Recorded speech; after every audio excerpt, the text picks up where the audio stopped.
Hello, everybody. Let me make sure that my sound's working this time. I checked it earlier, but it's Mercury retrograde time. You never know what could have happened in the last 2 minutes. Welcome. It's the Witching Hours, episode 8. Can you believe we've made it to 8 episodes? We're going to have to throw a party when we get to 10 or maybe 12. 12 sounds like a good number. Hope everybody's doing well tonight. I'm, of course, Medium Jenny Lee. We have Gina the Frost, aka Frosty, and Vicki Loubier. She's going to be here tonight talking to us about angels and spirit signs. But before we get into our guest information, let's do the paranormal news. Yeah, we'll talk about the news. Been a busy week. Not just for us.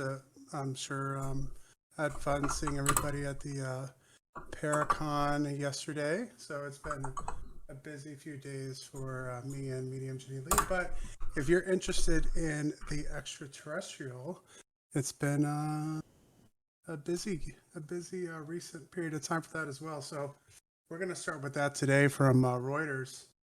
I don't know who watched last week, but two senior U.S. Defense Intelligence officials said on Tuesday the Pentagon is committed to determining the origins of what it calls unidentified aerial phenomena. So we have UAPs now instead of UFOs. I made my class watch it at school, and they were really upset because they wanted to instead watch the Johnny Depp and Amber Heard trial. And this was May 17th. So the two officials, Ronald Maltry and Scott Bray, appeared before a House of Representatives Intelligence Subcommittee for the first public U.S. congressional hearing on the subject in a half a century. So really, the U.S. government hasn't talked about UFOs since Project Blue Book. For 50 years. Wow. They've talked about that now. 11 months after a government report documented more than 140 cases of unidentified aerial phenomena, or UAPs, the U.S. military pilots have observed since 2004. So these aren't going back over old Project Blue Book cases, but just cases from the military since 2004. That's not even including civilian stuff. By police officers and stuff. Yeah, that's like true. That, just military. Just military pilots. Bray, the deputy director of naval intelligence, said the number of UAPs officially cataloged by newly formed Pentagon task force has grown to 400 cases. Both officials chose their words carefully in describing the task force work, including the question of possible extraterrestrial origins, which Bray said defense and intelligence analysts had not ruled out. Bray did say that we have no material. We have detected no emanations within the UAP task force that was suggested as anything non-terrestrial in origin. And if you watched it, I think that the big takeaway from it is that they didn't want to. They wanted to encourage military personnel to talk about their experiences and not be fearful of being grounded, especially military pilots being forced to not to fly because of some kind of mental check put on their record after making a report. And so I think, ladies and gentlemen, this is probably the closest we've gotten in my lifetime to some kind of government acknowledgement. Yeah, I think of what we've been talking about for a very long time. The biggest thing out of it, I thought, was that they're saying we're not going to stigmatize people that talk about it anymore. Yeah, and that's huge.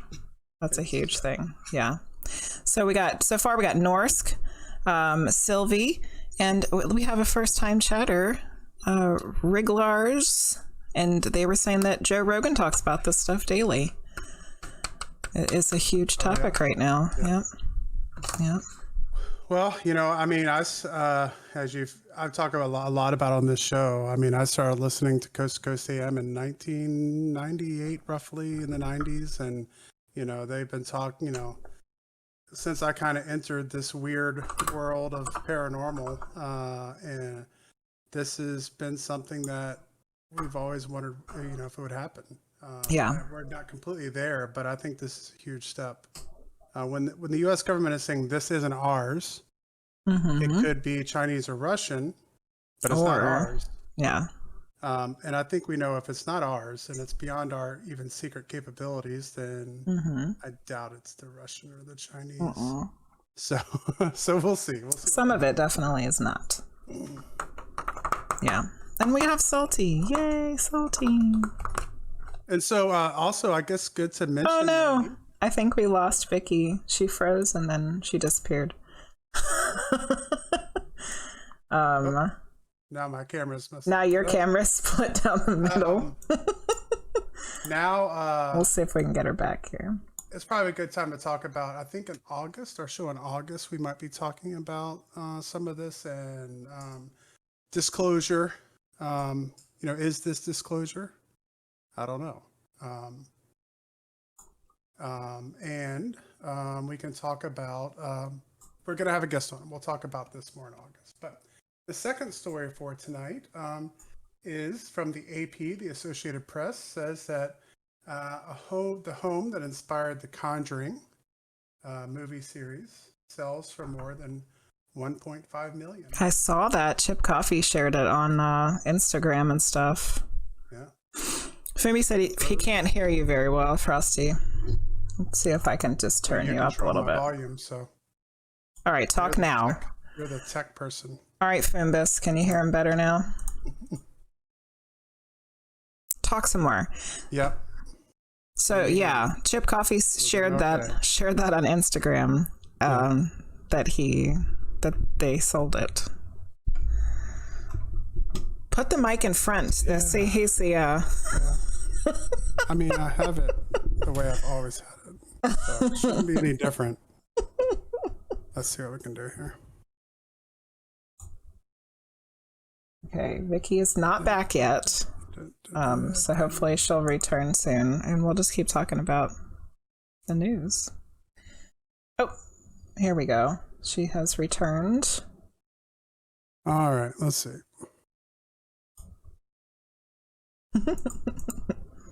Mercury. All right, so hopefully retrograde. that's a little better. So the house sells for 1.5. The house is in Rhode Island. It's built in the 18th century. They were only asking 1.2 for it, so just like all the rest of the houses in the country. You're back! Yay! It's sold for over the asking price. Vicki, we were just talking about how the Conjuring house just sold for $1.5 million. Oh, it did. Yeah, somebody bought it. I wonder what they're gonna do. They have any plans for it? I don't know. Does it say? Anything? Nunez, Jacqueline Nunez is the owner now, and she plans to continue the paranormal business. Okay. That the Heinzens started. Guests will be able to continue the nightly paranormal investigations. Day tours will resume. There will be live streamed events. The Heinzens who bought the home in 2019 will remain involved. Wow. And Cool. yeah. So the house that's in the movie obviously isn't the real house, and it doesn't even really look like Yeah. the same house. But it's the house that the story was based off that was investigated by the Warrens. Sylvie said that she would like to live there or visit. Yeah. I think visiting. Let's stick to visiting, Sylvie. Do a daytime tour. Wrigglers. It's not in Florida, I don't believe, isn't it? In Connecticut. It's in Rhode Island. Oh, Rhode Island. I knew it was up there. Bring your Depends. Yeah. Oh goodness. Okay. Little Wing is. They're still complaining about your talking. They can only hear you when you're talking to the microphone. I don't control my audio, so you have to complain to the technical department. Let's see. The third story I have today is Patricia Krenwinkel, one of the women that participated in the Charles Manson murders. Oh, yeah. Recommended for parole this week. A parole board in California recommended that Patricia Krenwinkel, a former Charles Manson follower and convicted murderer in the notorious 1969 killing spree, should be released, officials said Thursday. The decision will head to the Board of Parole Hearings Legal Division for review. A spokesperson for the California Department of Corrections and Rehabilitation said. So she's 74 years old, and she was specifically incarcerated for stabbing Folger coffee heiress Abigail Folger and celebrity hairstylist Jay Sebring. I think she was specifically for Folger. And so, yeah, she's up for, in 2017, she came up for parole and was denied, and now they're giving it to her. If I'm not mistaken, she'll be the only person who ever got parole out of that whole crew. Yeah. What do you guys think about that? What do you think, Vicki? Well, there's an element of mental abuse there. Yeah. And I feel like those girls were manipulated. They were probably in a place in life where they were looking for direction, and they went, and followed Manson. They were doing all of that, all of those psychedelic drugs, which, obviously it's fine in small doses psychologically, right? But in those quantities, it would be really easy to manipulate someone and change their entire belief system. True. So I think she should be, honestly, I've worked for the Department of Corrections at a high level. I've worked in the counsel's office at the Department of Corrections in New York. Oh, cool. And yeah, and so I've seen kind of both sides of things. I've seen that the inmate side, they make you go to prison and walk around a state prison. Yeah. Even if you just work in the office. So I've kind of seen that side of things. So I do have the compassion for the prisoners. And if you think about it, we've all got a shadow, and we've all made mistakes. Obviously, not all of us have been manipulated to the point where we would commit murder. But, there's an element of free will within it. And I honestly think at this point in her life, she's 74 years old. She's not going to go and do it again. I'm pretty sure she knows what she did was not acceptable and just, pretty despicable. And I'm sure, she's dealt with it for herself to sit in a cell and deal with herself for that long. I think she's over it.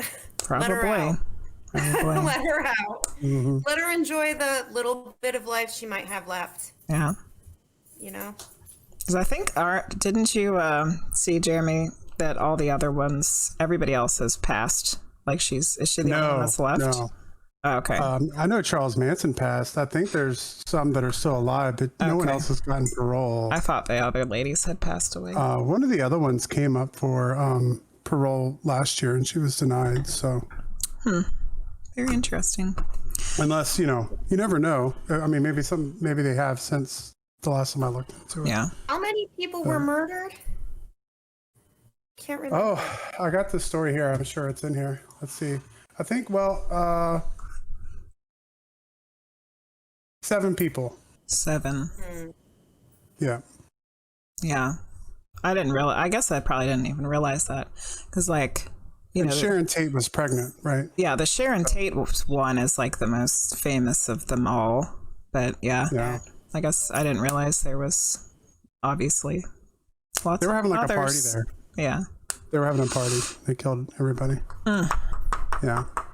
Crazy. Trying to start a race war. That was Manson's plot. Was to get the Black Panther Party blamed for the murder. Really? So that he could create a race war. Oh. Well, he should have just waited 50 years, and now we got one anyway. Anyway, let's talk about something else. Yeah. I just thought of something while we were having this conversation. Yeah. If she were to be let out now, she wouldn't know how to live. God, stuff is so different from when she went in. Could you imagine? Everything has changed. Yeah. When was that? 69? Yeah. Yeah, 1969. So I mean, you're talking about leaving the world at the height of the counterculture, Vietnam, and then re-entering the world in 2022. Yeah. I don't know. What Does she even want to go are back things there? more crazy now, or were things more crazy in 1969? I have no clue. I have no clue. I don't know. I always thought of like the 60s as this huge time period of turmoil. And it's like, man, I'll never see that. And now I don't, maybe we live in a crazier time than 1969. I don't know. Or a similar time. Yeah. There's parallels for sure. All right. Well, let's talk about Vicki. Tell us about Vicki. Vicki Loubier, Divinely Aligned, is an intuitive, evidential medium and integrated energy therapy master instructor. Vicki offers mediumship readings, integrated energy therapy alignments, and tarot and oracle card reading services. In a mediumship reading, Vicki will connect with your ancestors, angels, and your higher self to bring you messages of healing and to guide you on your soul's mission.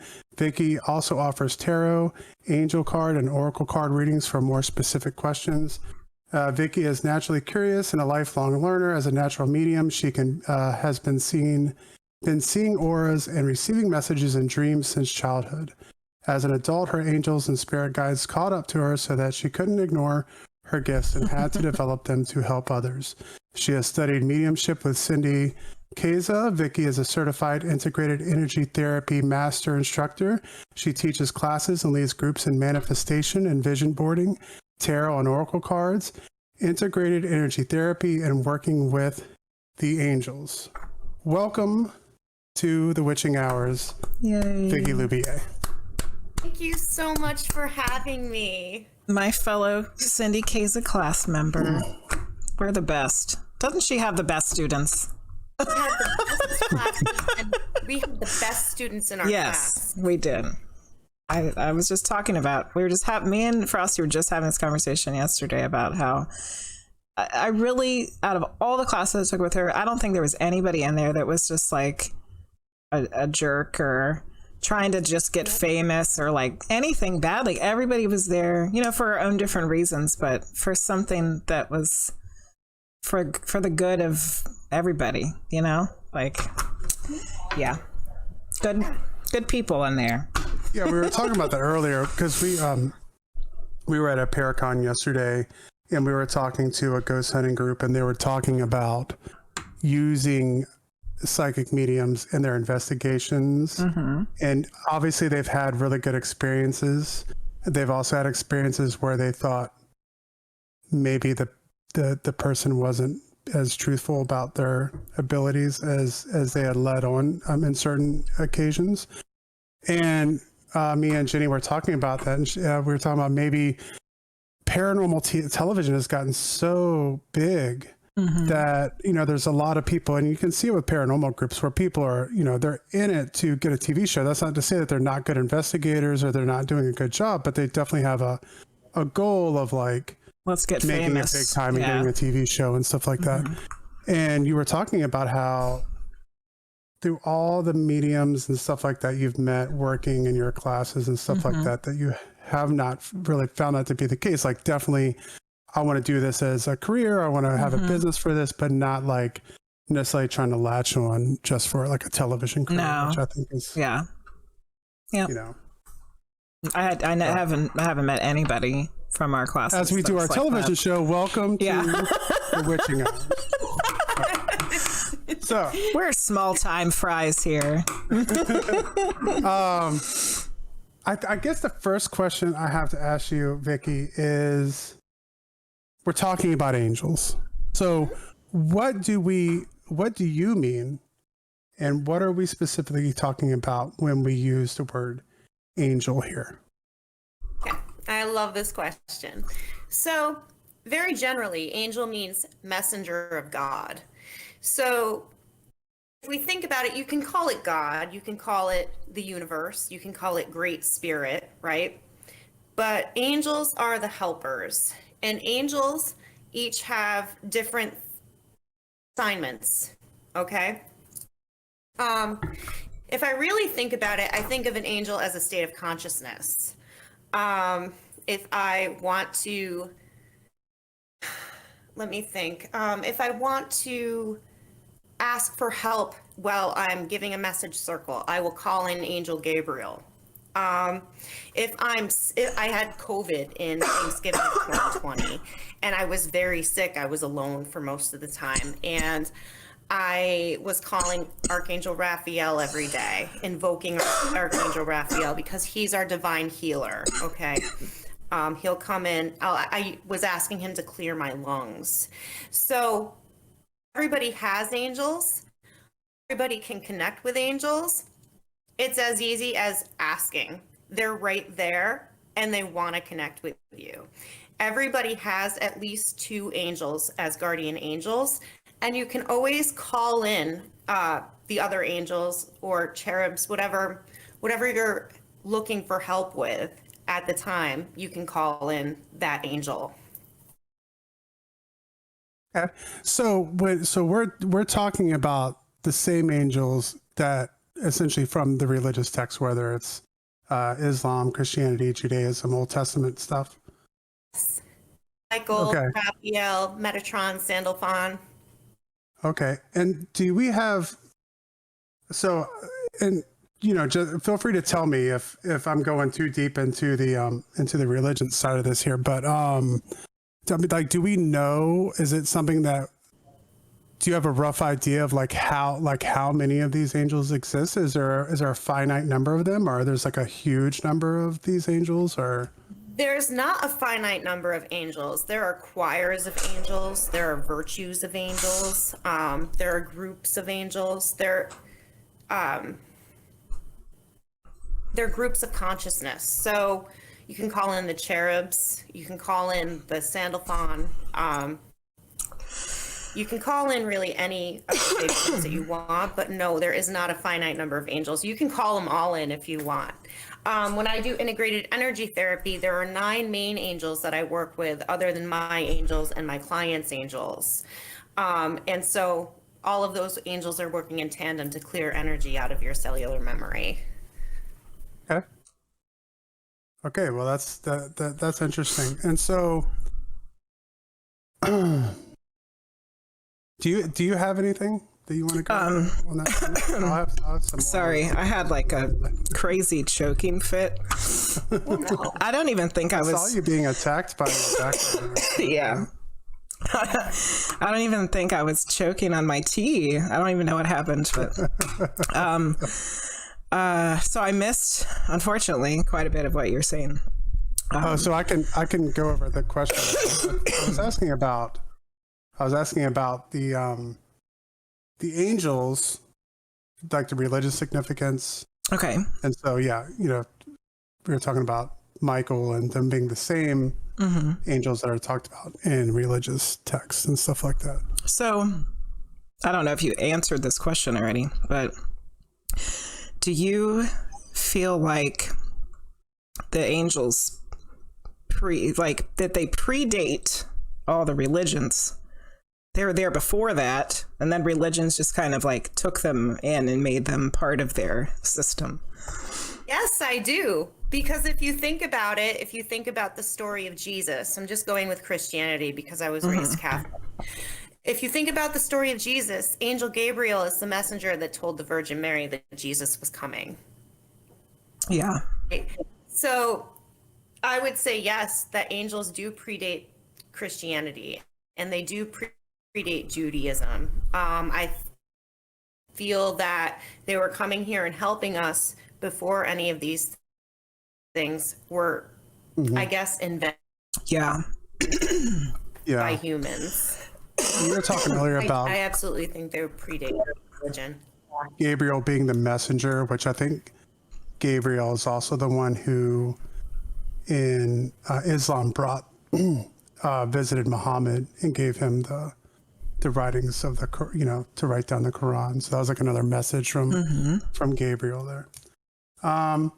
So how do we talk to angels, or when do people tend to see angels, or how is what is the interaction typically like between a human being and an angel?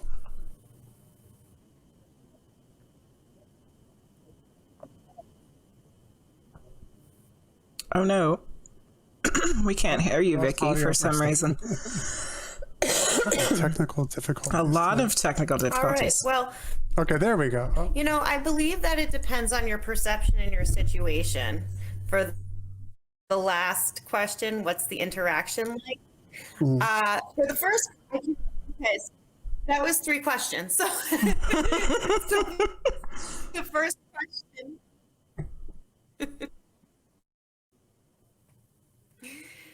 All right. So the first question, how do we connect to angels? Really, they're just there around us. We can't see them. For me, I can't usually see them, but I can feel them. And all we need to do, they don't have any free will. They're kind of like our spiritual guides, and whatever we ask them for, they have to help us with, since they don't have free will. So to connect with angels, it's pretty easy. There are a few different ways you can do it. You can sit kind of quietly by yourself, and you can repeat the name of the angel that you want to connect with as you breathe in and out. For example, there's an angel called Fortunata that sometimes I'm working with. She is in charge of abundance. So you can kind of sit there in a quiet or meditative state and repeat her name, Fortunata, Fortunata, as you breathe in and out. This invokes the energy of the angel, and then it'll be in your consciousness, and you'll start to attract the abundance, for example. Another way you can connect with your angels is just ask. It doesn't have to be anything ritualized. You can just say, hey, angels, I'm having a really rough day, and if you're my guardian angels, and if you're there, can you please send me some signs, or can you please show me something that will kind of lift me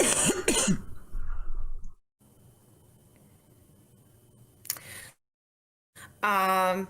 Another way you can connect is you can do angel meditations. There's a ton of angel meditations on YouTube. You can look at angel cards with feeling like you don't, if you're feeling like you can't connect in your mind, sometimes it's easier to see a picture. Do you know what I mean? Mm-hmm. okay. Yeah. Yeah. And I think our audio is just a little delayed. So if we're staring at you blankly, it's because we're still listening. The audio is a little delayed, yeah. So this one here. The next question that pops in my mind here is more often, I should say.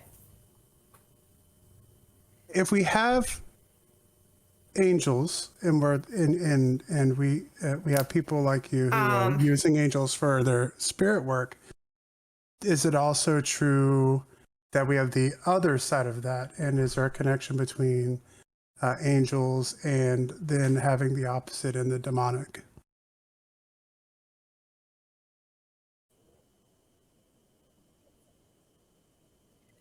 Oh, right. I thought so.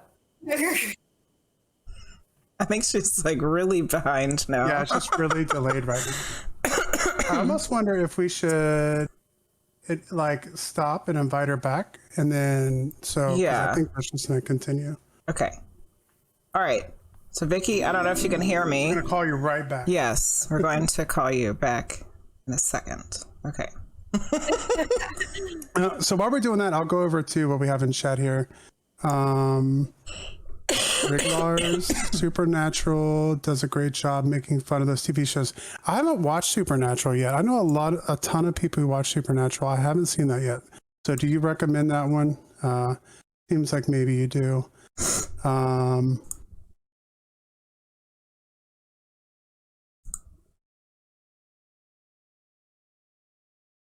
Yeah, we'll get this straight out. If you guys have any questions for Vicki, as we go along, feel free to throw them in chat, like always, and me and Jenny Lee will read through here and ask your questions as the show continues. We just got a So if you follow have- from Irene, which I think is our Irene from our classes. Oh, nice. Hi, Irene. So make sure you throw your question in there, and we will definitely 100% get to asking that question for you as long as our connection holds up tonight. Yeah. And I don't choke to death on whatever it is I was choking on.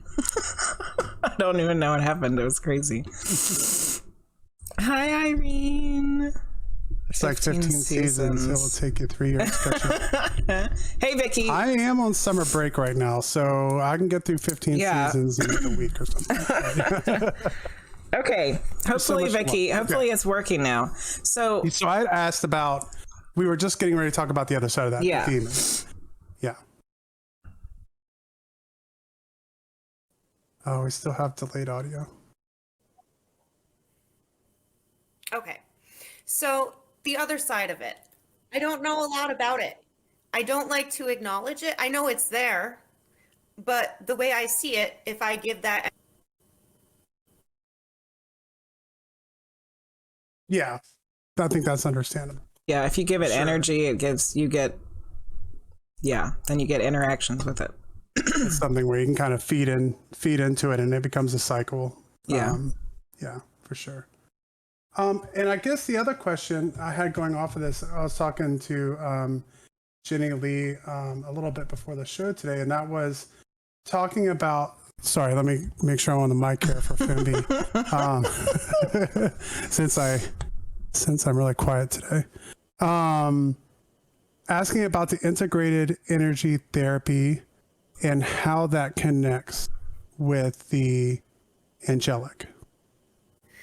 Integrated energy therapy is a system that is the hands-on system. So it's similar to Reiki, or it's similar to therapeutic touch in some ways. What we're doing is you go through traumas in this life, and you have traumas from past lives. And if we don't effectively process the trauma, it gets stuck in our human energy field, and we recycle those experiences. So like we have to kind of do them again in a way. Your body, change the consciousness of the cells using angelic energy, channeled angelic energy. Boycat Witch is saying, it's interesting that you say that because I've been getting these readings about being afraid of my gifts, and I was wondering if it was because of a past life I had where I was institutionalized for remembering past lives and being gifted. It opens us up to rewrite our own story so that we can become more conscious of the things that we're attracting, the things that we're doing. Awesome. Okay. Cool. There we are. We're yeah. Holy moly. Okay. I think we finally got straight now. Whew.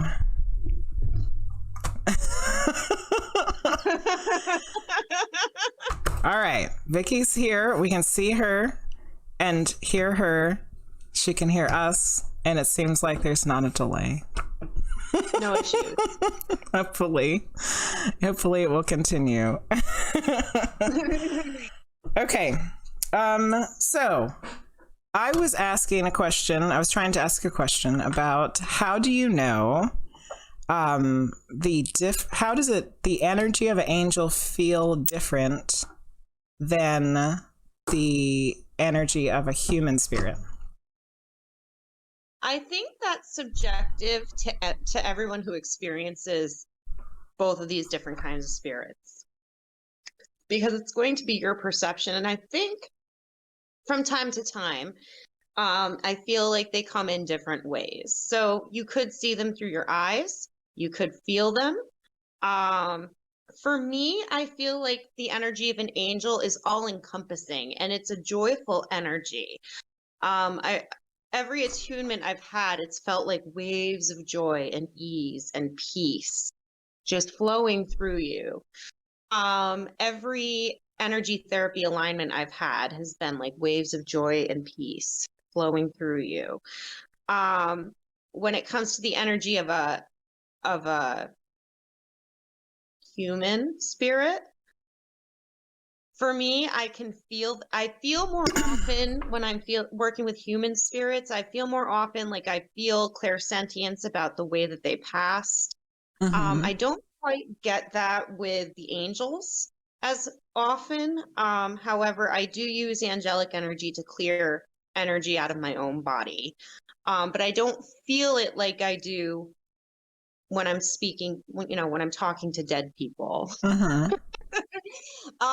I feel like the energy of an angel can almost be like a bubble, like an all-encompassing bubble is how it feels. Or Mm. sometimes it feels like, so there's your heart, but then there's the divine heart, which is behind you, behind your heart and your back. Mm-hmm. And sometimes it feels like they're holding me up by my divine heart. Oh, that's really interesting.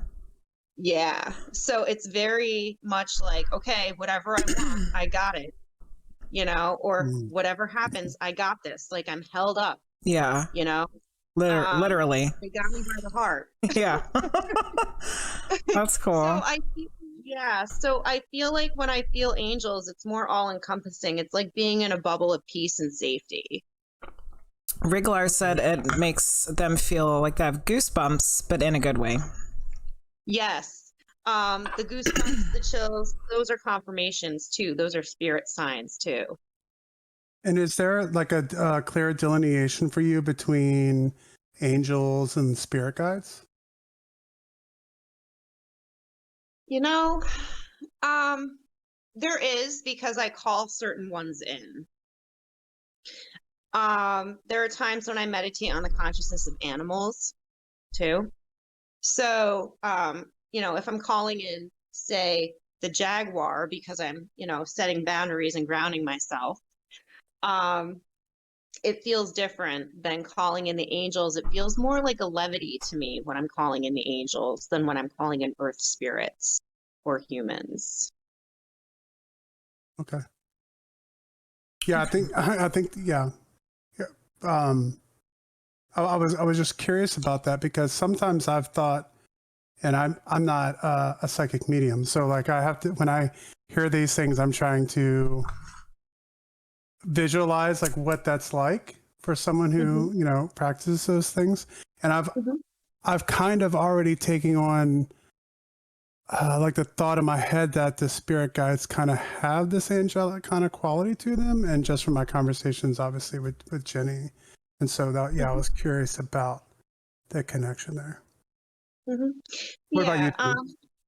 Some spirit guides do have a more angelic quality to them, especially the ones that resemble extraterrestrials. They've got more of an angelic quality about them. Okay. I mean, for me, I don't have enough experience with angels. I just had a couple little blips here and there. So I don't really know how. I don't know if I would be able to tell the difference between like a spirit that was just a guide and an angel. Yeah. Yeah. You can always ask. Yeah.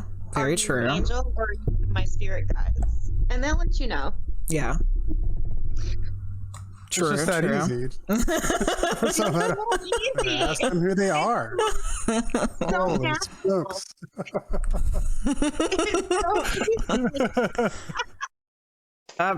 When we were talking earlier today, Vicki, you were talking about how you see them as colors.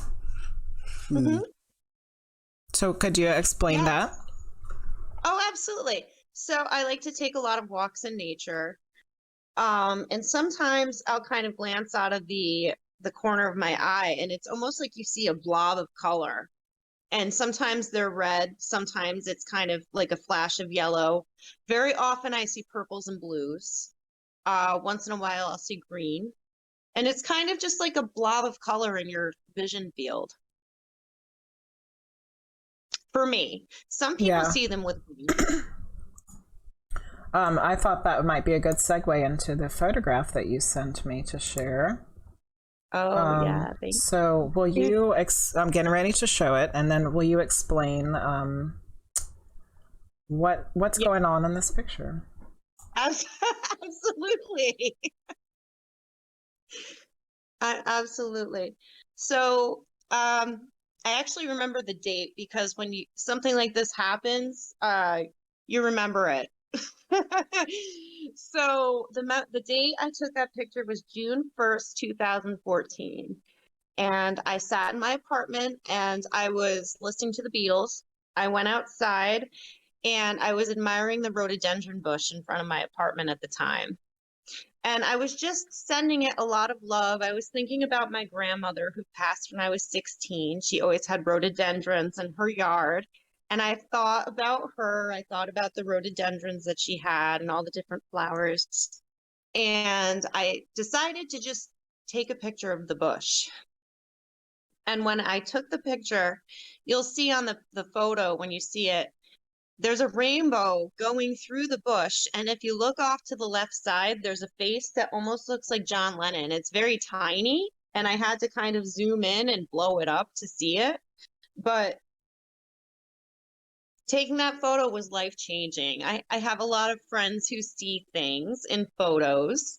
I have a lot of friends who are mediums. And a lot of my friends they've said they've seen an owl in the photo. Some people have said they saw portals and fairies.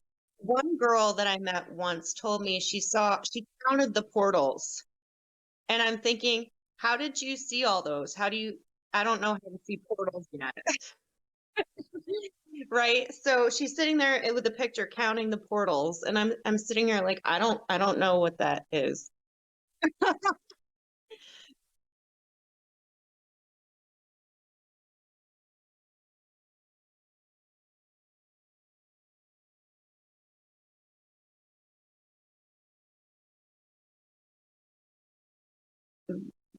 I Right. I didn't put a filter on it. I just took a picture. It's a rainbow.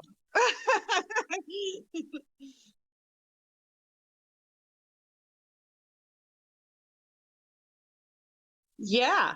Yeah. It looks like a huge spirit, doesn't it? Because when you see the picture. Little Wing says that she sees the owl too.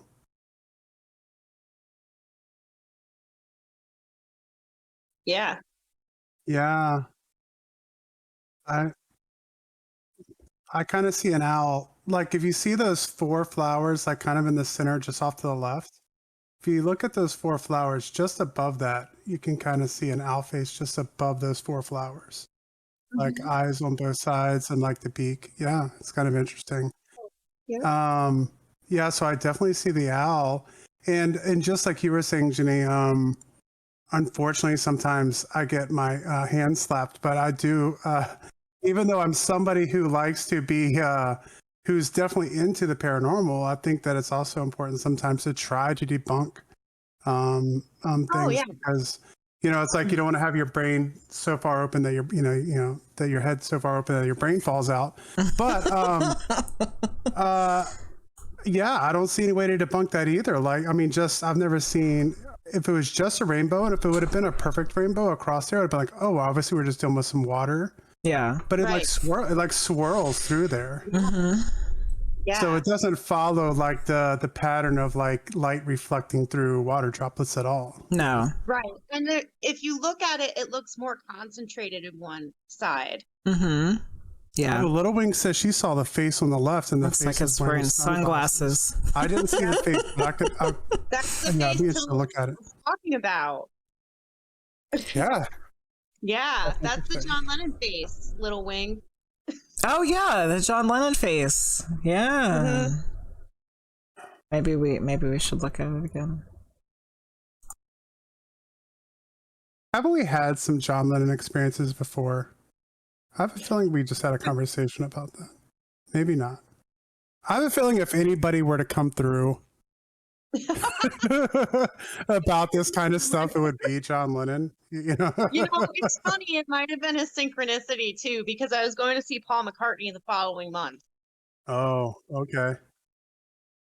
So the face. So what is the anchor point here for, like I had those 4 flowers for the owl, little wing, or whoever else sees the face. Where is the face at? Okay. If you look at the ashtray, it's kind of in front of the ashtray. There's like one of those old metal ashtrays in the front.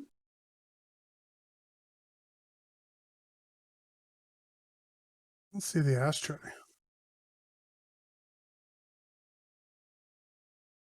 Mm-hmm. On the wall? It's kind Oh, yeah, it's like against the wall.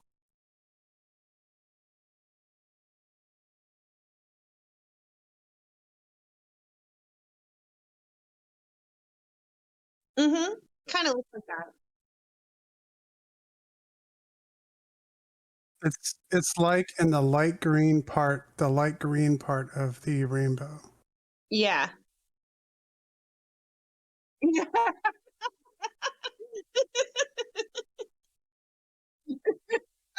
I could never do those. I'd stand in the mall staring at the wall for 15 minutes and I never got it. Southeast of the ashtray. I don't see the face, but I did see the owl, so I guess we're At least you saw the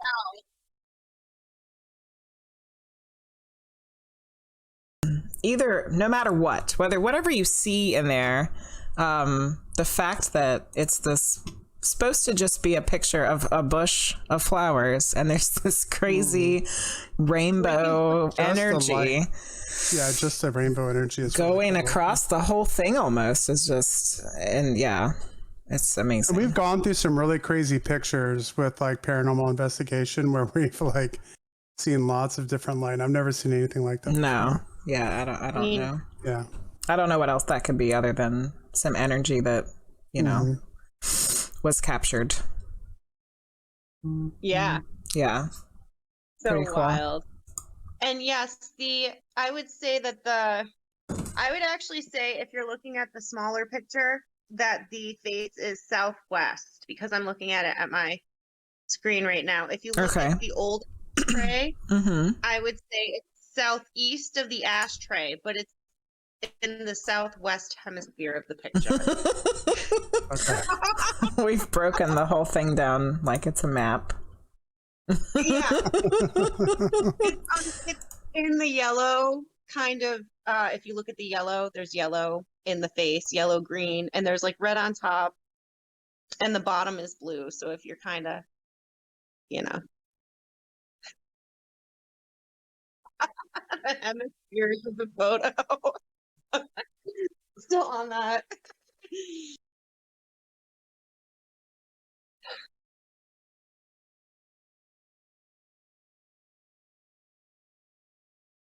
Okay, what else is next? So we talked about colors and we looked at the picture. What is the deal? I feel like Jerry Seinfeld. What is the deal with angel numbers? Oh, angel numbers, one of my favorite topics. I see angel numbers left and right. All right, so sometimes angel numbers, and most of the time I would say that angel numbers are confirmation that you're on the right path in whatever it is that you're looking at. You can get some different books. You can go to some different websites that'll explain the angel numbers for you. You can Google them, okay? Since every number basically is a symbol that carries a different energy, right? Mm-hmm. So when it comes to angel numbers, I would say look at how you're feeling. What's on your mind when you see that angel number? Okay. So, say, for example, you are going through a transition in life and you see 555, or you look at the clock and it's 5:55. The 5 is the number of change when it comes to angels. So the angels are saying they're right by your side. Keep going through your changes, and all of these changes that are coming are going to be really positive and for your highest good.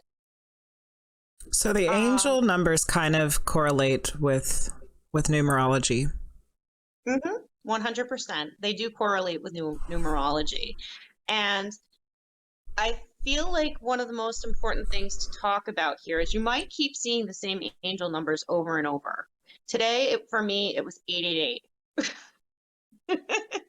I saw 888 at least 3 times today and twice within a really short time.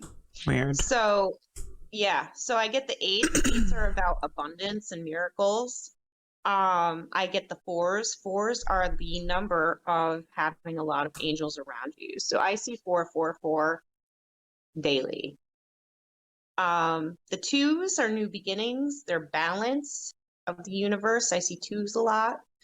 3s are that the ascended masters are around you. So all you need to do is ask. So if you think about the power of 3, a pyramid, or the Holy Trinity, that's the 3s. The 1s are creation. There's something new. The 6s are not the devil's number. Lucky for number 6.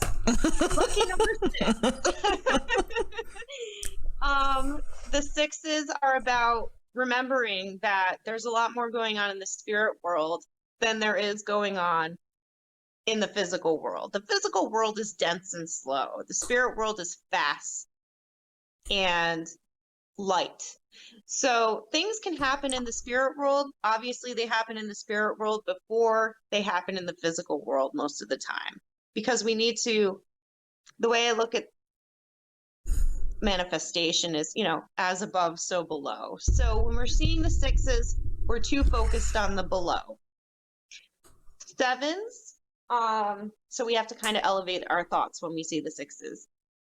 7s are you're on the right path, 100%. Keep going, do what you're doing. Just keep walking in this direction. With the 7s, it's funny. I have to tell a little side note about the 7s. I saw a 777 on a license plate this morning, and I picked up eggs. And, I made my breakfast, and I'm cracking my eggs, and I got 2, not 1, but 2 double yolks, which is supposed to be really lucky. So I made some wishes. Yeah. But I saw the 777, and then I got the double yolks, and I was like, oh, it's on. The universe is And then I saw a butterfly. No, I didn't see one today. Last week was pretty intense. Wriggle said that Chinese number of luck is 888. Oh, well, that's exciting. Yeah. I didn't know that. And I'll keep that in mind. So that's a good number to think about when you want to manifest some good stuff. 8s are also about money. And 8s are about manifesting miracles. 9s. Well, that does sound pretty lucky. Yeah. For 8s, yeah. Yeah. 9s are about a divine completion or a new beginning or a karmic ending. All of that stuff is totally right in there with all the tarot, the stuff for each tarot card. Yeah. Yeah. Interesting. Yeah. And do you know that, what's her name? Pixie. I don't know. Pamela Coleman Smith. Oh, yeah, yeah. They call her Pixie. Oh, I didn't realize she had a pixie. Yeah, she illustrated the Rider-Waite Tarot deck. Yeah. And actually, this week was World Tarot Day, so happy World Tarot Day. Oh, how did we miss this? I don't know. I think it's May 25th.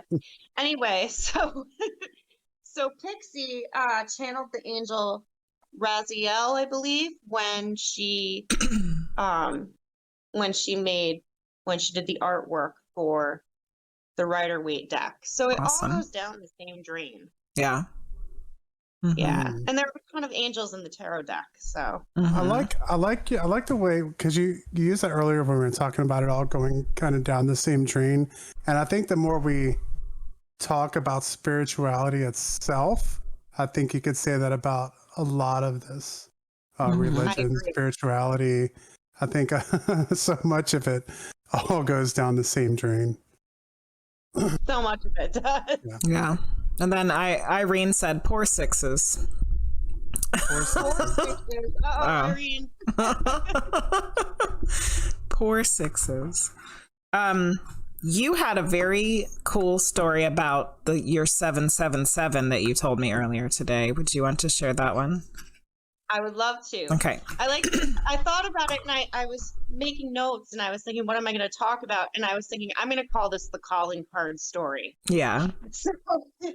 So I had a reading a couple of years ago, right before the pandemic began, with a friend of mine locally. Her name's Vicki Loubier, and she's been doing this work for 25 years. She's been doing readings on people. She's been doing mediumship. She's a natural born medium. During my reading, I asked her to focus on my grandmother, who was a huge part of my life. And she said to me, Tracy said to me, Vicki, you've been seeing the number 777, and your grandmother communicates to you in this. And at the time, I said, well, that's awesome, because the sevens are a great number to have, you know? The sevens are, you're on your right path, everything's lucky, miracles are coming. I'm so glad my grandma's sending this to me. And it didn't really click. So over a year later, I was doing my own circle at a local coffee shop called Mocha Lisa's. And I love doing circles there. It's a really cute little place. And you know, the day after my circle, I was a little bit weepy, because I think doing this work, we give all of these compassionate messages to others, and we are always sharing our gifts with others and kind of giving pieces of ourselves away. And so I had just moved, and I was organizing my closet. I was alone. I think it was a Monday. And I thought, man, I really miss my grandmother right now. I wish someone would give me a message like I'm always giving to people about my grandmother. I would really just love to connect with her and feel her, and, you know. So I thought, well, I used to call her every day. Every day after school when I was a kid, I used to call her on the phone. My dad is kind of gifted. My dad can talk to animals, which is a pretty cool gift. And my dad's a pretty high empath, and he's a pretty good read on people. He's a medium too, but he doesn't use it like I do. He just kind of uses it for himself. So he came over because he was helping me hang some things in my apartment. I had just moved. And he said, I was crying, and I said, Dad, I really miss Grandma. And I said, I was just thinking about her, you know, and I give all this, basically what I just told you. I give all this energy to everyone else. Sometimes I just want someone to give me. And my father looked at me and he said, oh, Vicki, she's standing right behind you. and then he said, remember you used to come home from school and call her on the phone every day? And then it clicked for me, because I thought that, and then he said it. It clicked for me why she was sending me 777. Her phone number was 877-7029. And it took you a whole year to figure out that your reading was literally you communicate with her through 777. I could not put, yeah. I just took it with a grain of salt. I'm like, okay, great. She's giving me miracles. She's giving me luck. She's telling me I'm on the right path. That's how I took it at the time. But it took the work, and I think mediumship class opened me up to that. Yeah. I think I had to go through mediumship class to learn that. Yeah, that's crazy. Because your reading with your friend Tracy was literally exactly what it was. Like, you connected with her every day by having to dial those numbers. And here she was, like, showing you these things as your signs. I know. And it took a whole year to figure it out. Like, but it's just, yeah. And that's the thing with reading. Sometimes people don't connect them right away because, you know, you get like the psychic amnesia. You're like, oh, yeah, my, you know, grandma's name was Patty or whatever. You know what I mean? Yeah. But you don't always connect it right away. Sometimes it takes time and integration for you to have that aha moment. Yeah. Yeah. That's what she was talking about. Yeah. Yeah. Exactly. It's like totally clicked. Yeah. Yeah. And you know, you're a medium. Sometimes it's literal and sometimes it's figurative. Yeah. Sometimes we have to pick the symbols apart and yeah. Sometimes it never does make sense.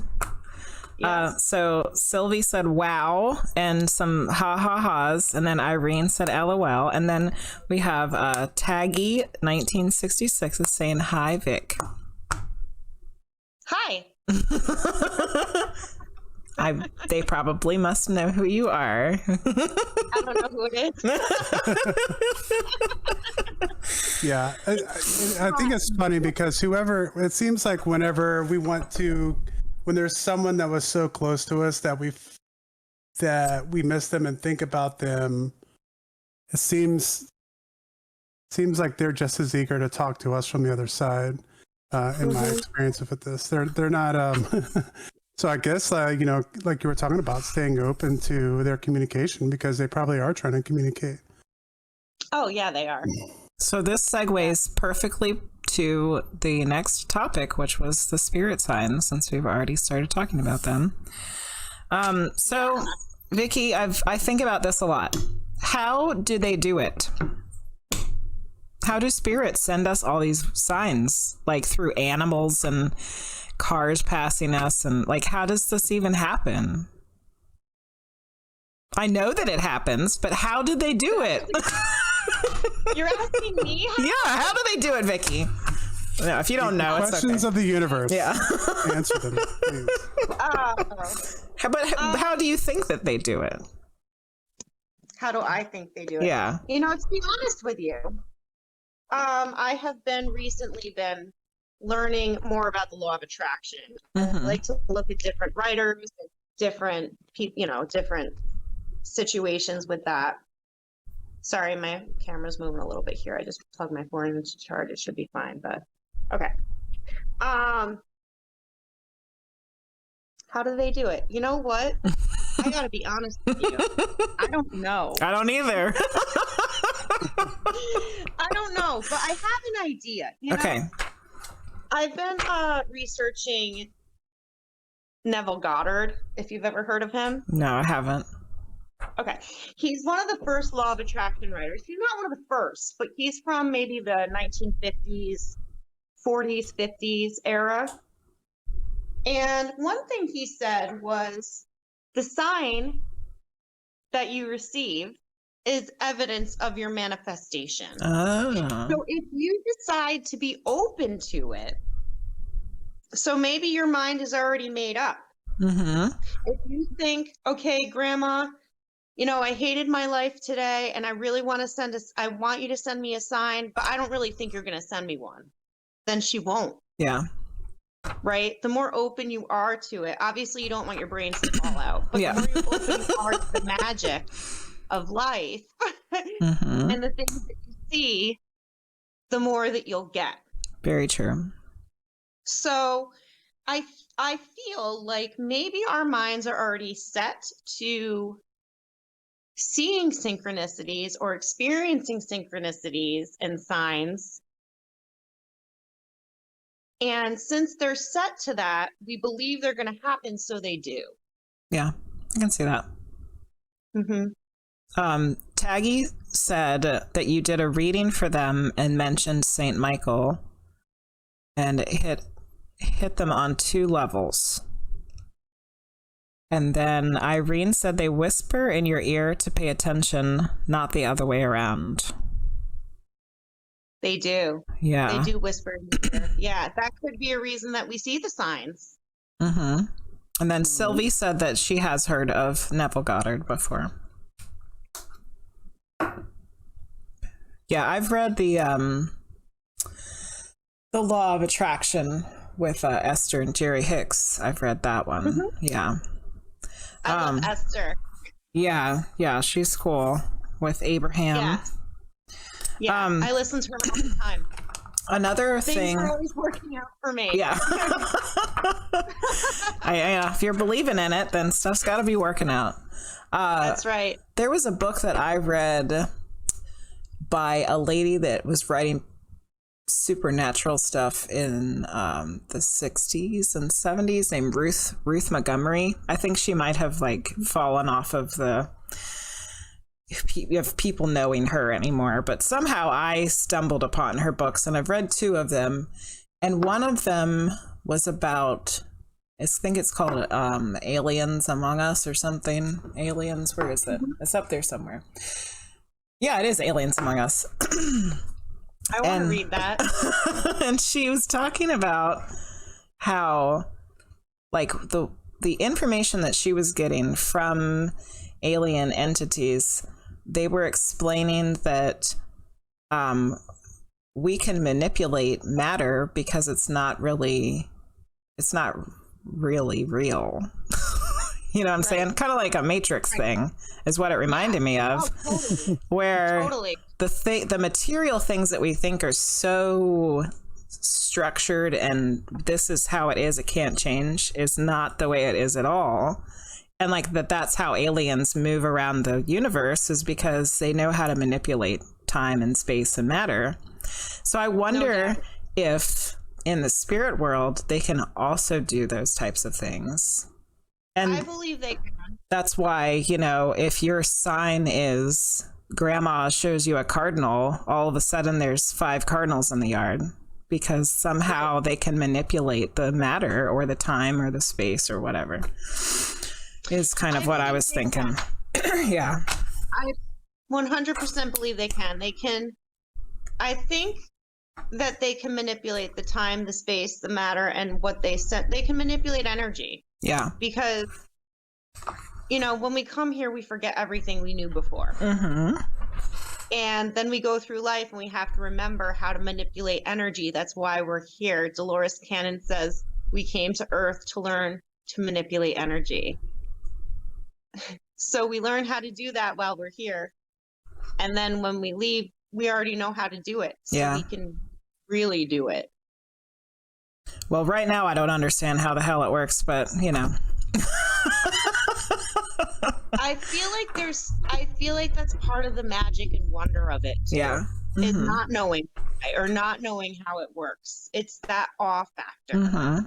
Yeah, definitely. Or else we wouldn't be wanting to spend all this time talking about it and trying to figure it out. So bored, like, oh yeah, just saw another 111. Yeah. Yeah. My thing lately has been, I keep seeing, so my numbers are 822. Like that's my birthday, but also it has a very high significance for me otherwise. So now I've noticed over the past couple of weeks, almost any time that I look at the clock, it's something 22. Like every time. And I'm like, how does this keep happening? That's awesome. And I just keep thinking, okay, I must be on the right track. If I keep seeing something 22, I must be on the right track. And then I just keep seeing it more and more. So I'm going to take your enthusiasm for when you see your stuff, and I'm going to hold on to it and be like, that's exactly what it is. That is exactly what it is. Yeah. What it is what you're feeling at the time when you see it. Mm-hmm. I feel like I'm on the right track. Right. If I see 777 and I'm like, oh yeah, you know, something really good is going to happen to me today. And then I, you know, get 3 calls for readings and I'm like, yay, this is great. Yeah. Yeah. That kind of thing. You know, it's the feeling that you're feeling without seeing.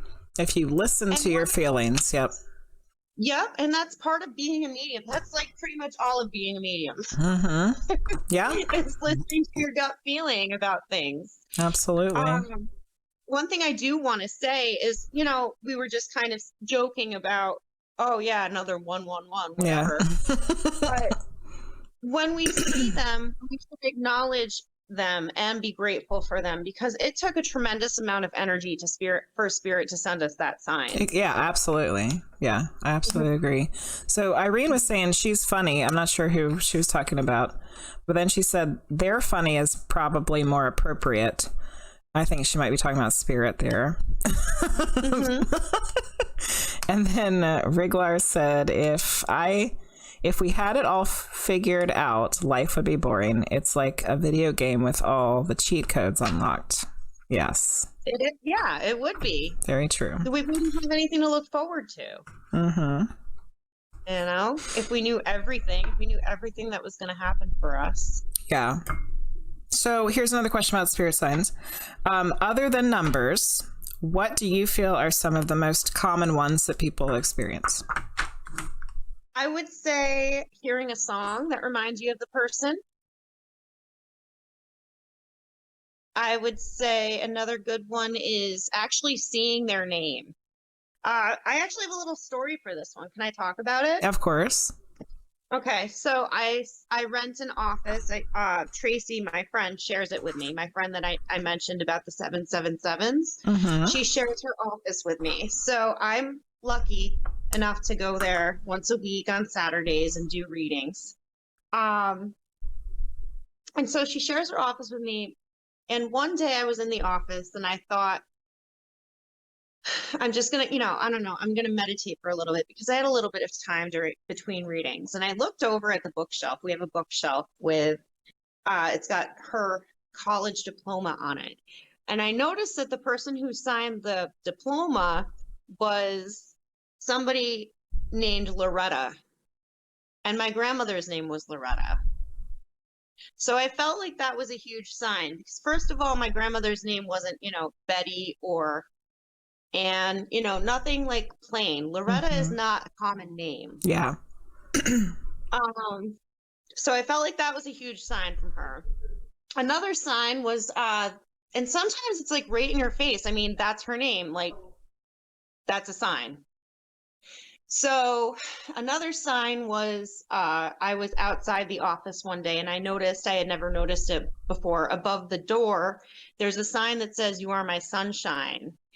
And that was the song my grandmother used to sing to me. So I feel like they come in songs. Mm-hmm. And I also feel like they come as their names. They could come as numbers that were part of their phone number. Sometimes I think that if you see their birthday, like on a license plate, or if you're looking at the time, like if their birthday was January 16th and you see the clock at 1:16, Another way I feel them is animal encounters. I was taking a walk one day and a dragonfly flew right into the side of my head. Yeah.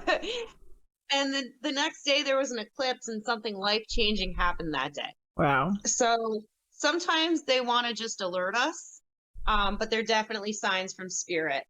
I had another one this week where I felt like it was my grandfather. Oh, somebody's name was Gilbert, and my grandfather's first name wasn't Gilbert. His middle name was Gilbert.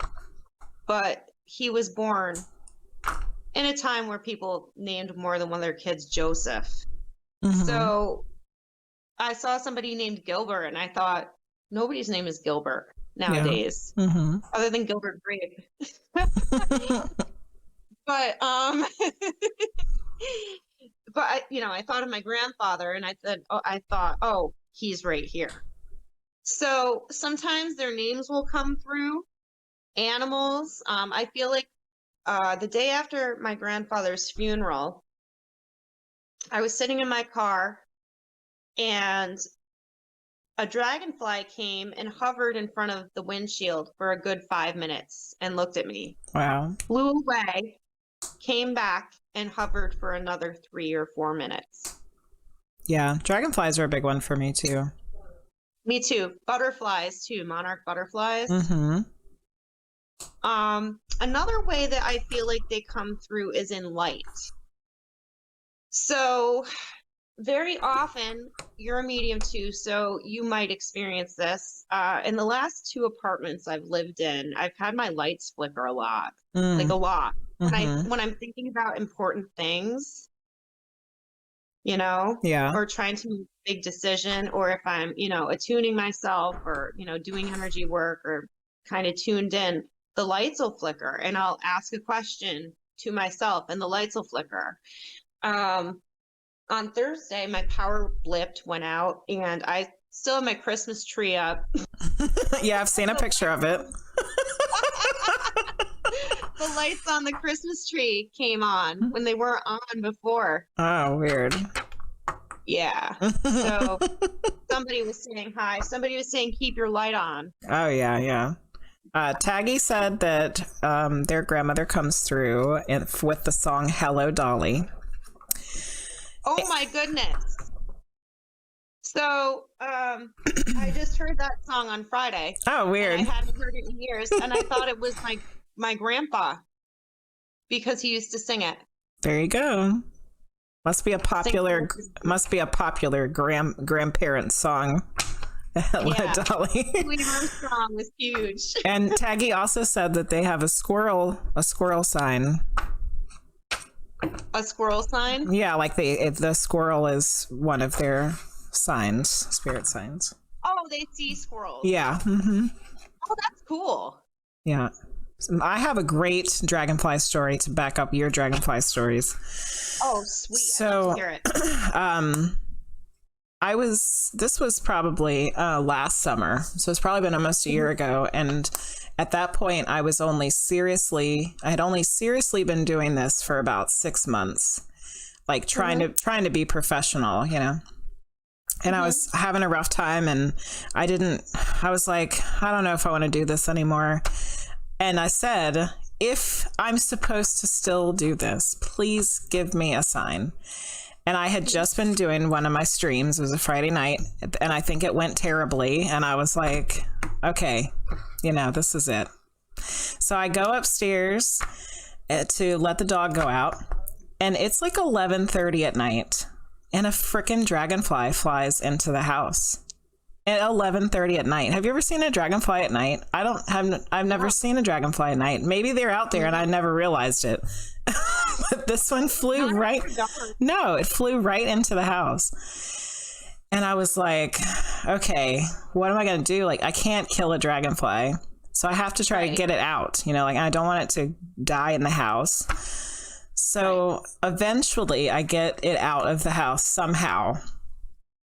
And I get it out, and it goes onto the wall right underneath of the porch light. And it's just sitting there, and then it flies right at me and lands on my hand and just sits there. And like it had gotten stuck in a spider web while I was trying to get it out. And it just let me clean its wing off with my fingernail, getting the spider web off. And it probably could have sat there forever, but I just like put it gently back on the wall. And I was like, well, that was my sign. I'm supposed to keep doing this. And here we are, almost a year later. Yeah. It was just, it was like, it didn't just give me an awe feeling of spirit. It like awed me of the earth again too. You know, like, wow, this little earthly being was just hanging out with me. Yeah. But I also knew that it was spirit too, you know? Yeah. Yeah. Crazy. I love that. I love stories like this. It's good stuff. Yeah. So, you know any really weird ones? Any really weird spirit signs? Really weird ones. That are just like off the wall. Strange. Off the wall.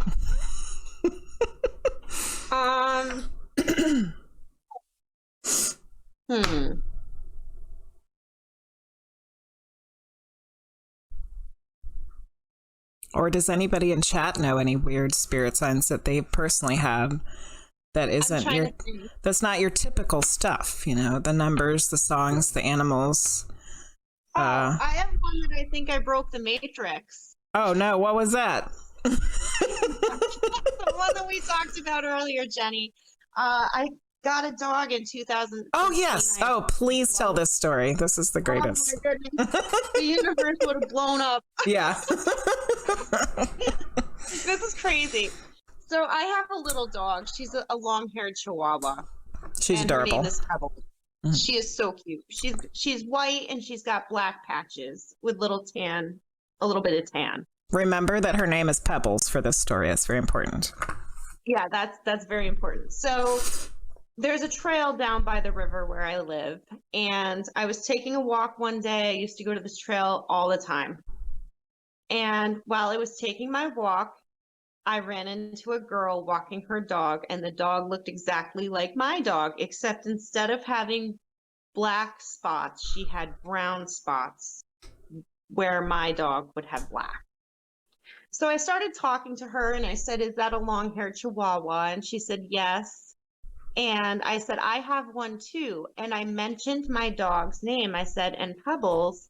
She looked at me and she goes, "Your dog's name is Pebbles?" And I go, "Yeah." I go, "She looks exactly like this dog." I think I even showed her a picture.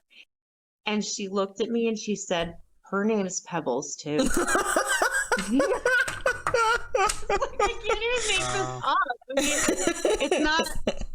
it's not like Luna or Lucy, Sadie, Prince, those very common dog names. Yeah. And I was like, wow, I didn't have my Pebbles with me that day. Yeah. I think if I did, the universe would have blown up. Yeah. We were talking about, there was what must have been some sort of time-space continuum issue if those two pebbles met each other. Wild. Oh, man. What is going on? That is crazy. And you've never seen that lady and her dog again, right? Never. Yeah. Mm-hmm. Never. See? Isn't that wild? I never met her again. Weird stuff. Wow. So weird. So I think that we kind of answered this question earlier, but how do you know that something's a sign and it's not just normal stuff? I think it's by the feeling you get from it. Mm-hmm. Most of the time, it's the awe. Do you know what I mean? Mm-hmm. And I feel like if you continue with that feeling of awe and wonderment, enchantment, you'll continue to get signs and you'll continue to get good things happening because that's just universal law. It's kind of like when you learn a new word for the first time and you've never seen that word before, and then once you know it, you see it everywhere. Yeah. Yeah. It's kind of like that. Yeah. Yeah. Yeah. Once you're aware of it, it keeps happening. Yeah. Once you're aware of it, you're going to see it. Yeah. It happens with musicians too. I'll learn about an old musician, a blues artist or something like that. And I'm like, I've never heard of them before in my life. And then I'll listen to them and like know who they are. And then all of a sudden for like a week, their names will pop up everywhere. Yeah. It's like, I've lived, however long I've lived, I've never heard of the person before. And then all of a sudden, yeah. Thank you, Mystic Fire Tarot, for the follow. Appreciate it. So I had some more angel questions from earlier that we didn't get to. Yeah. Which ones do you work with the most often? All right. So the most often, and these are good, kind of, I don't want to say everyday angels, like run-of-the-mill angel. Okay. These are just good angels to work with for me. Mm-hmm. I believe that we create our own reality through our thoughts. That's just consciousness. So very often I work with Metatron. Metatron is the scribe of God. He helps us to create our reality through our thoughts. So he's expanding our consciousness. So if you sit down and you write a story about your life, like, Abraham and Esther Hicks says this all the time, you're telling your story. Mm-hmm. So Metatron helps us to do that. So I feel like Metatron is one of the more empowering angels to work with. And he has a great name. I know. Sounds like he should be in the Transformers squad or something. I know. And you know what? I feel like there is more of an intimacy with Metatron because Metatron was a person once. Oh. He ascended. He's one of 2 humans that ever ascended to become angels. Who's the other one? The other one is Sandalphon. See, I don't know that one either. That's a great name too. Yeah, they're both from the Jewish tradition. Started with the Jewish tradition. Metatron was the prophet Enoch before he was made into an angel. Okay, I do know that name. So Metatron's the scribe of God. He helps us to create our reality through our thoughts. So if we sit down and we write a story about how we want our life to look, and then we ask Metatron to help us with that, he's going to help us with it. He's going to help us write our story. He helps us step into our divine power. Metatron also helps indigo children. I know a lot of us mediums are indigo children. Explain what that is for people who don't know. An indigo child. Okay. A lot of us have been misdiagnosed as having ADD, ADHD, or being on the spectrum. Indigo children, we're highly creative, we're highly intuitive, we're very smart. We see auras, and we kind of communicate with spirit, and we've been doing it for a long time. And it's the kind of thing where we were doing it when we were kids, but we might have been told we were misbehaving or being disruptive in class. You know what I mean by this? Yeah. We didn't really fit in at school. Yep.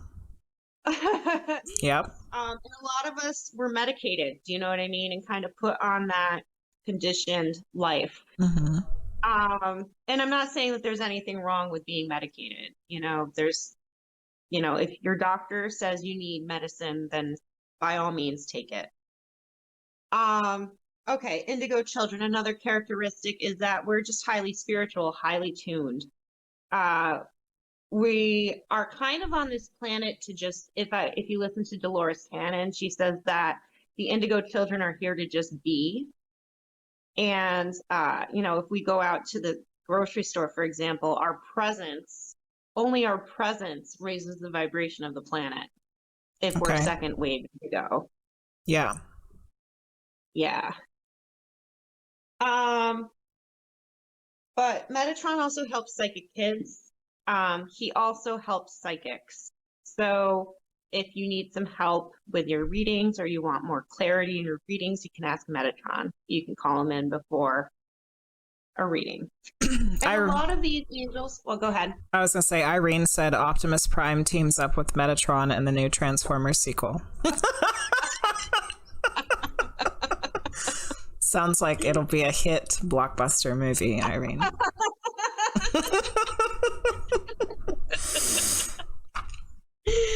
That's awesome.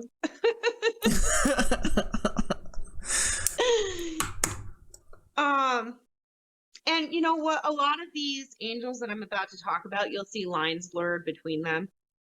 The second angel I'm going to talk about is Sandalphon. Sandalphon helps us with divine earthing. And if you're feeling like you prayed for something and you don't see it coming, you don't see it coming into focus, you don't see the manifestation for it, you can ask Sandalphon for signs that your prayers are being answered. Cool. And some of those signs can be anything that we just talked about. It might be a word. It could be like somebody's name on a license plate.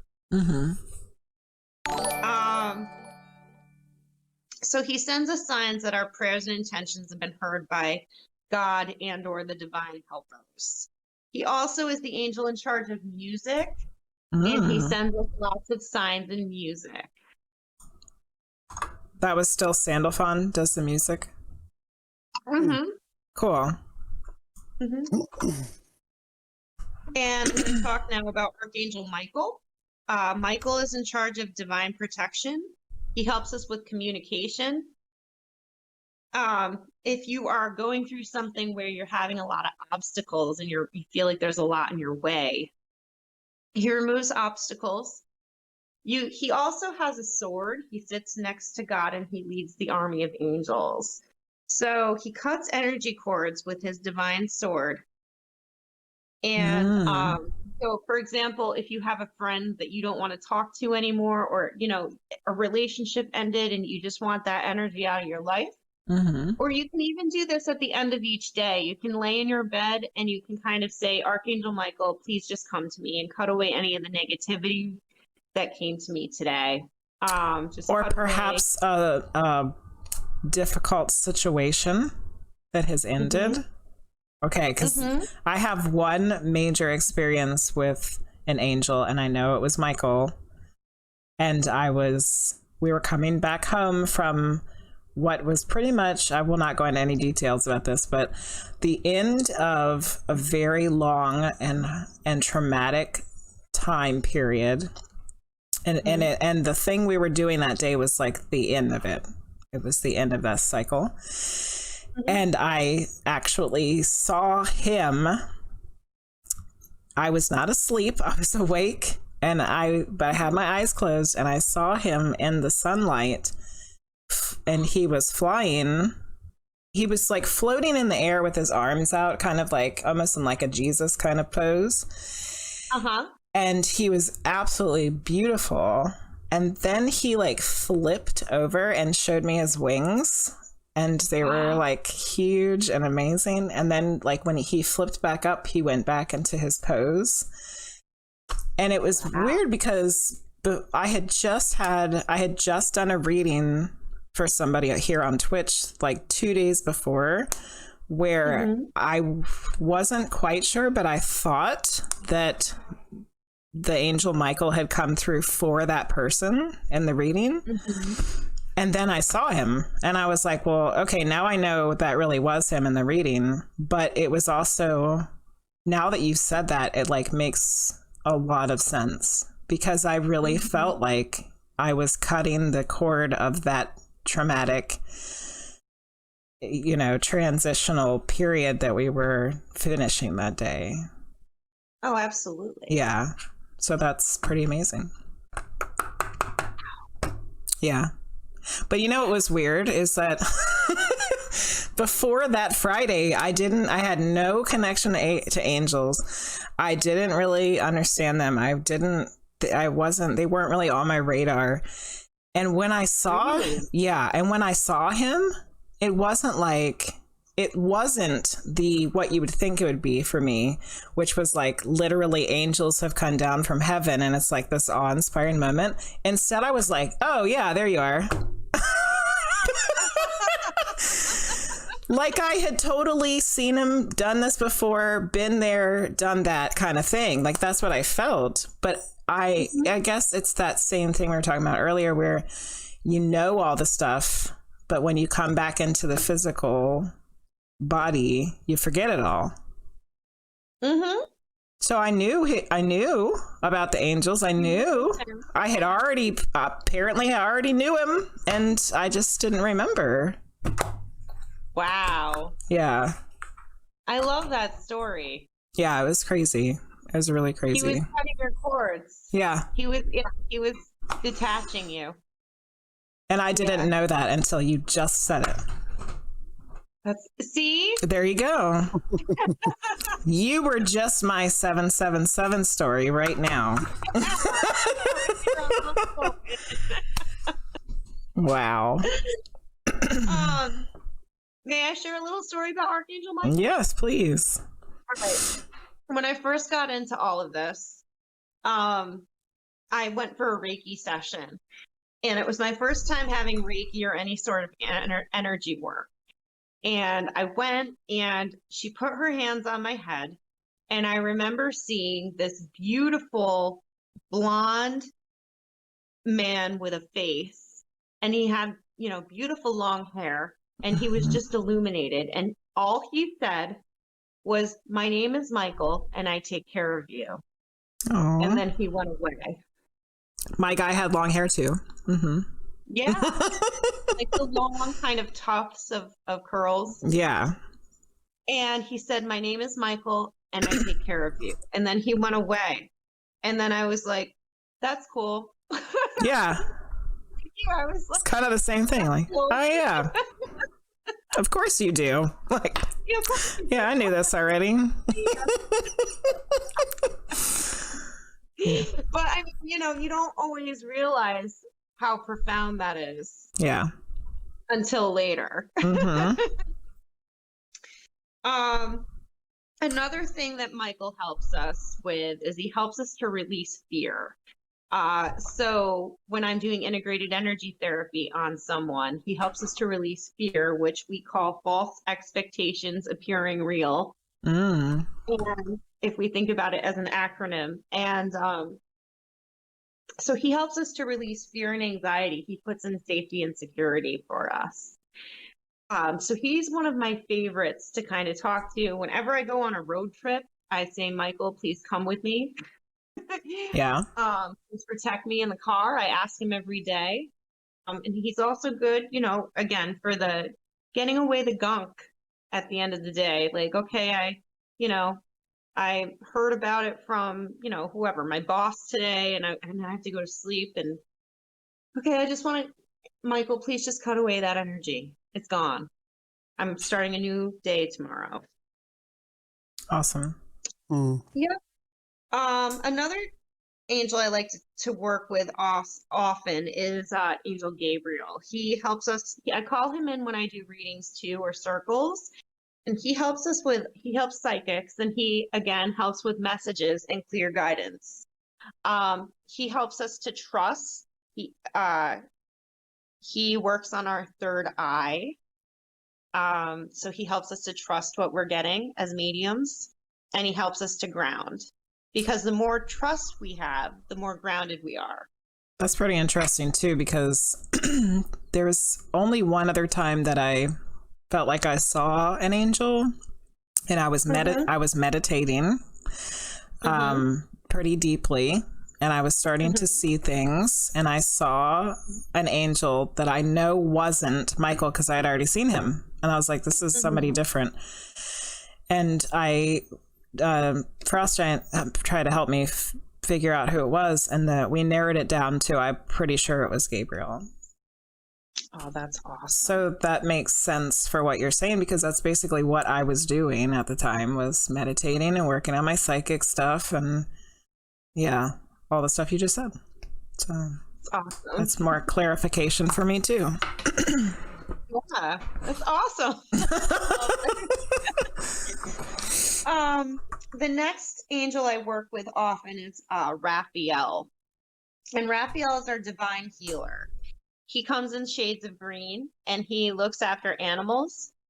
He also helps us to find proper treatments. He helps us to find the right doctors when we are healing. As I said before, when I had the COVID, I was praying to Raphael all the time, asking him to clear my lungs, asking him to just keep my body, my immune system working. And I ended up having a really mild case. So I was pretty lucky. Yeah.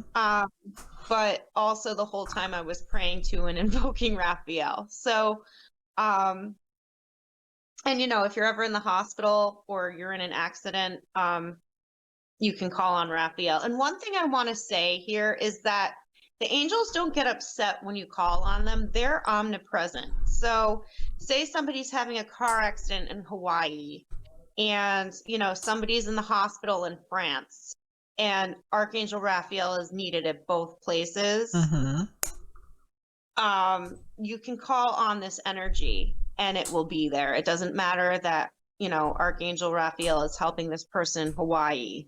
They're still going to help the person in France. Yeah. Too, because of omnipotent presence. And time and space doesn't work the same. No, it in the doesn't. Spirit world, like, really, there isn't time. There's no time. Yeah. Time is a huge concept. Exactly.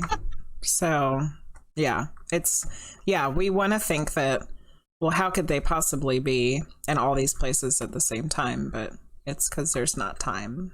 And they can be in multiple places at the same time because there's no time. Okay, now my brain hurts. How can they be in multiple places at the same time if there's no time? Exactly.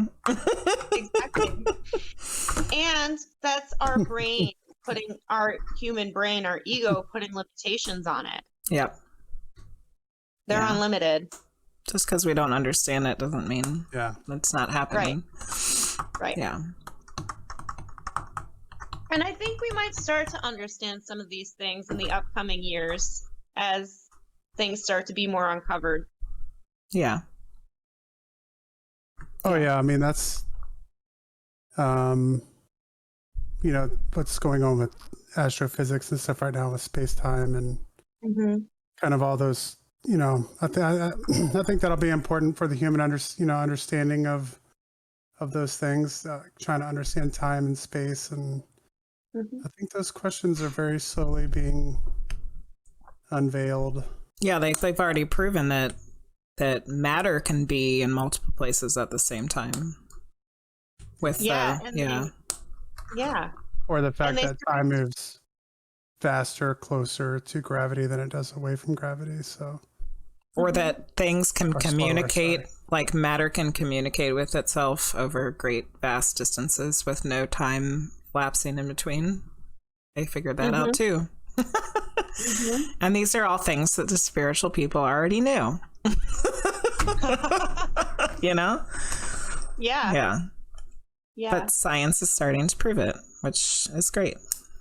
Yep. And I think they had some of the answers before, but they weren't given to us. I think there are some answers that are hidden from us. Yeah, that makes sense. That are high level answers. Mm-hmm.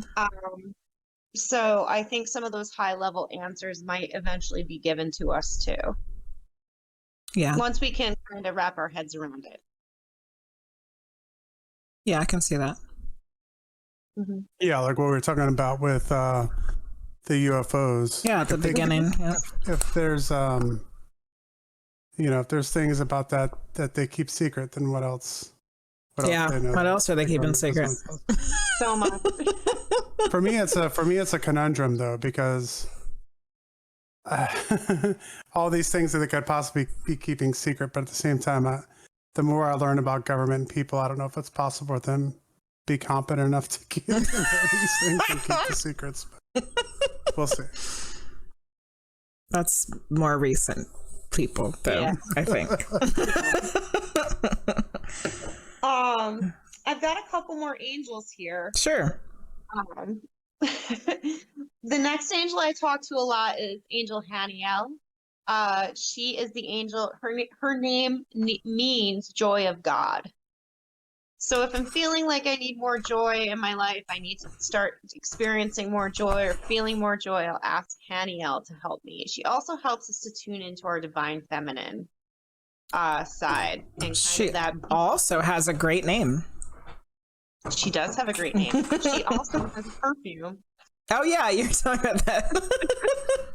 I bought a perfume. It's called Haniel. That's why I bought it. It's made by the angels. By the angels. Yeah. God, it's so good. Okay. The last angel I want to talk about is Angel Ariel. She is the angel that's in charge of integrated energy therapy. She's the angel that kind of gave all of the points to the person who invented integrated energy therapy. So, Ariel, she helps us to carry out our soul's mission, which is basically our divine purpose. Ariel is the angel in charge of mediumship. So, if you're doing a mediumship show,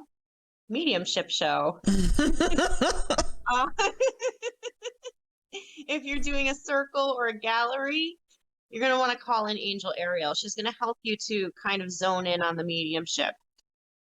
She also is in charge of everything on this planet. She's in charge of the fairies. She helps us to figure out which crystals to use.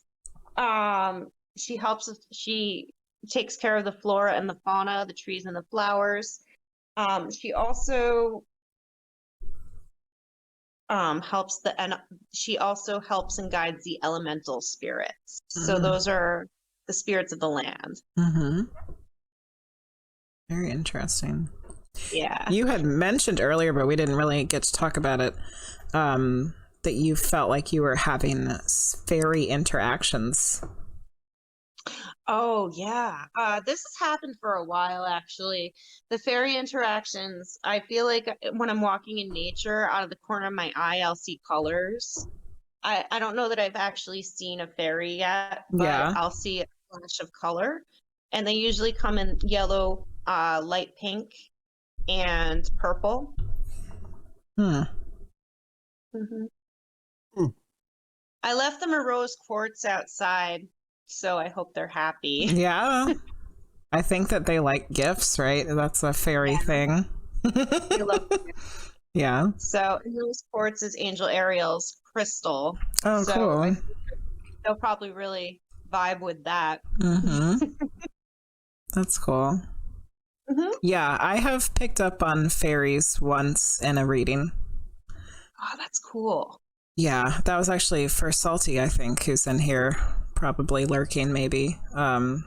She's very connected to plants and stuff, and yeah, one day it was like her plants came through to thank her for taking care of them, and there just happened to be some fairies hanging out. That's awesome. I was like, what in the hell is happening? That's so cool. But you know, we've been told by our fabulous teachers that we just have to say what we get. And that's what I got. It doesn't matter if it doesn't make any sense. Yeah, if it makes no sense to us, you just have to say it anyway. Yeah. So yeah, I definitely haven't seen any fairies either, but I do feel like I connected in with their some fairy energy once. So, but that would be pretty cool to see them. I have had something weird been happening lately where I've been seeing stuff out of the corner of my eye too, but I haven't felt into it yet to see what it is, but it's been happening a lot more often. And you know, it's probably just a side effect of the work that we do. That we're constantly working with spirit, then we're just going to keep getting more and more aware of it, I think. And then our gifts kind of expand too. You know, we see more. The more we open our mind, the more we're open to, the more we'll see. Yeah. And the more we intend, the more we'll see. Very true. Intention is huge. Yeah. The more we intend to see, the more we'll see. Yeah. See, there you go. Salty popped in. She said she was lurking, and that was her reading, and they have been with her whole life. So it didn't matter that I didn't know. Like, it didn't matter that I had no idea what was happening. She knew that that was for real. Yeah. It made sense for her. What a gift. Yeah. I think that's all that matters, is that you know it's real. Yeah. Yeah. So yeah. Thanks, Salty, for backing me up there. I knew it was you because it was with the plants. All right. Well, it's almost 10 o'clock, so we should probably start wrapping this up. I'm very glad that we were able to properly talk to you after you switched over to the phone. Yeah. We had a little hiccup, but it went away, so thank you for working with us through that. There was a bunch of hiccups between the technology not working, and then I almost died coughing to death. But then we got there. And it turned out great, and we had a great conversation, and I feel like I totally understand way more stuff about angels now. And the fact that you were able to bring across some information about my Michael experience was really a big deal. So thank you, Vicki. Thank you. Thank you for that. Yeah. Thank you for everyone who came by and chat tonight. This is episode number 8. Yeah. We did one episode and we said we'd give it a shot, and we've made it through 8 of them. So thank you for coming in. If you came in and you want to, you missed the beginning or something like that, you want to check it out, it will be going up on YouTube this week. And if you've missed any of our past episodes, they're up there. They're on the YouTube land. Medium Jenny Lee, go over there, find the page, subscribe, hit like, feel free to comment on there. All that helps out to get these seen on YouTube and stuff like that, for people to be able to find these and learn more about all of our wonderful guests and help them too. So before we leave, Vicki, is there any social media or anything, websites or anything you want us to share? Yes. For your business type stuff. Yes, absolutely. My Facebook page is Divinely Aligned. My website is www.vickydivinelyaligned.com. And my Instagram is Divinely Aligned with V. I couldn't keep them uniform across all platforms for whatever reason, probably because of time and things. But yeah. yeah, because of the way things elapsed, I didn't make my website until a couple years later. But yeah, Divinely Aligned is my page. Please like me and follow me. I do little videos, and I just really want to thank you both for having me. It really made me feel like I'm carrying out my soul's purpose and educating people about angels. Oh, and yeah. especially helping and especially, I mean, because you know what, they're right there. Bottom line, they're right there, and all they want to do is help us. That's their only job, is to help us have a good life. And I just want to thank you, Jenny, for that, because that's validation for me. And I just want to thank you for having me on. This was my first podcast, and I had a blast. Oh, good. Yay. Thank you. So yeah, thank you for being on. We put your Instagram and your Facebook in the chat, so people can hop on over there and follow you and do all that wonderful, all that jazz. And thank you so much. Yeah. And yes, so thank you, Vicki, for being on and all the great information. And we're going to go ahead and close out the podcast now. Vicki, you can stay on for a minute and we'll talk to you again, like just say goodnight before we leave you. So everybody that's on Twitch, have a wonderful evening. I will definitely, easy, guys. Hold on. I won't necessarily be on Friday because we're going on vacation, but I will be back sometime before Friday to do a reading night.